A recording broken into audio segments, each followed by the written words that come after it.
Fresh off the printing press, guys, it's your Printing Money Monday morning review. We're going to start here right now with the Denver Broncos. And what a massive collapse it was, guys. It was insane. Up 21-3, the survivor pick, as you know, and then suddenly just absolutely demolished by the Redskins, being capped off by a Hail Mary, double tips, and then quite honestly one of the craziest non-calls on a pass interference for a two-point conversion I've ever seen. The Bears were absolutely atrocious against Baker Mayfield. He looked like Tom Brady out there, 300 yards, no turnovers, and Justin Fields has a lot to work on. Not exactly the season we were hoping for. Then we went down to Jacksonville, where the Kansas City Chiefs still don't look right, but that's okay because Trevor Lawrence looked even worse. I don't know what happened with both these offenses, but I think they'll get it right in week 3. Going down to Texas, where the Indianapolis Colts and AR5 had a really big opening half, 28 points in the game that we thought was going to take the under. Colts roll, but lose a quarterback in the process. Over to Brandon Staley and the Chargers, and what has to be one of the worst starts for this team ever. Now they got to pick them against the Vikings coming up, and they could be 0-3. I got to be honest, Brandon Staley should just be out of a job.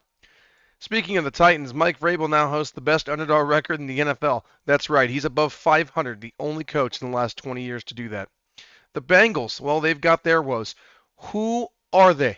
We don't know. Joe Burrow's banged up again, may not play against the Rams. The Rams look on fire.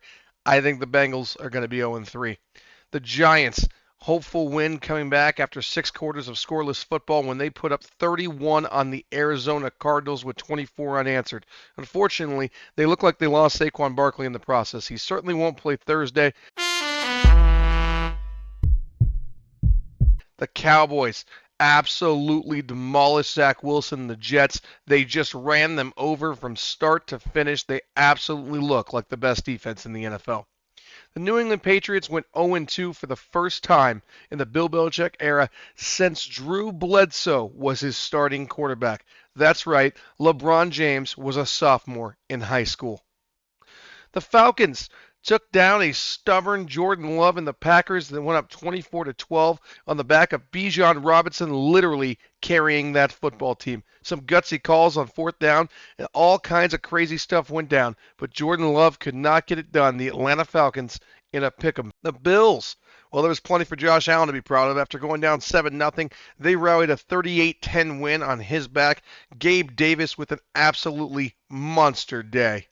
The 49ers, after looking like they had no defense really in the first half, rallied together to get a victory over the Rams. However, the story in this one is probably Puka Nacua and the fact that he has the best 2 games as a starting wide receiver in NFL history.